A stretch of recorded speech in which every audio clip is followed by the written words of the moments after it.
지난주에는 피치의 미국 신용등급 강등부터 애플과 아마존의 실적 발표, 각종 고용지표 발표까지 여러가지 이슈가 많았고 그에 따라 커다란 변동성을 보였습니다.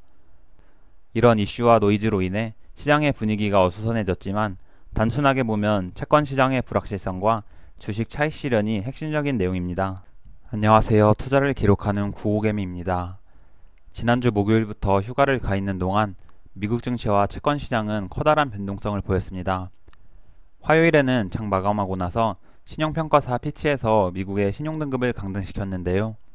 수요일에는 나스닥이 마이너스 2% 넘게 하락하며 근래 들어 가장 큰 폭의 하락을 보였습니다. 그러나 여러 월가 기관들과 옐런 재무장관 등 정부 인사들이 나서 피치의 미국 신용등급 강등은 적절하지 않고 걱정할 부분이 아니라고 지적하자 신용등급 이슈에 대한 노이즈와 여파는 잦아들었고 목요일에는 매도세가 꽤나 줄어들었습니다. 한편 목요일 장 마감하고 애플과 아마존의 실적이 발표됐는데요. 두 기업 모두 매출과 EPS가 예상치를 상회했습니다.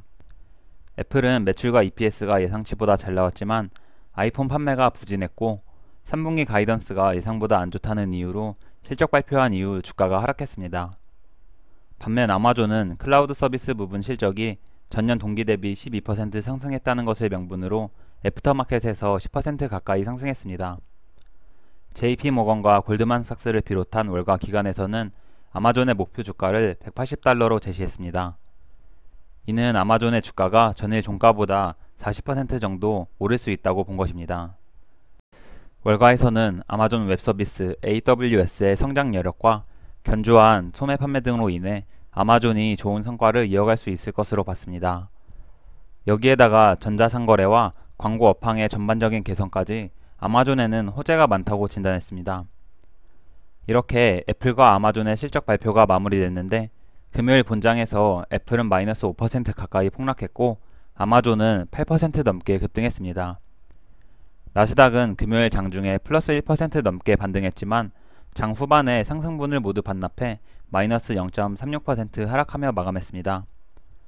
계좌를 살펴보면 TQ 계좌는 플러스 15.35%로 마감했고 개별 종목 계좌는 플러스 35.56%로 마감했습니다. 개별 종목 계좌는 구글, 아마존, 테슬라 3배 상품으로 구성됐는데 불과 한 달 전까지만 해도 테슬라 수익률은 100%가 넘었고 구글과 아마존은 본전 구간이었습니다. 결국 시간이 지나면서 급등한 종목은 그에 맞는 조정을 받고 주목받지 못해 눌려있던 종목은 때가 되면 올라간다는 것을 또 한 번 느꼈습니다. 빅테크 기업들의 실적 발표가 다 끝났는데 애플과 마소같이 신고가를 뚫고 올라갔던 종목들은 실적이 잘 나왔음에도 온갖 트집이 잡히며 주가가 하락했습니다. 반면 구글과 아마존 같은 기업들은 작은 호재도 크게 부풀리며 실적 발표 이후 주가가 상승했습니다.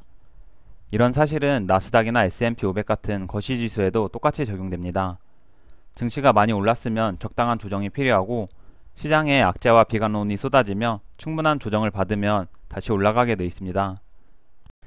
지난주에는 피치의 미국 신용등급 강등부터 애플과 아마존의 실적 발표, 각종 고용지표 발표까지 여러가지 이슈가 많았고 그에 따라 커다란 변동성을 보였습니다.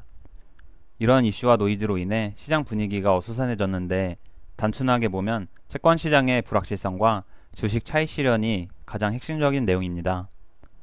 재무부는 예상했던 것보다 장기채를 많이 발행하고 있어서 10년물 국채금리는 증시가 바닥을 찍었던 22년 4분기 수준까지 올라갔습니다.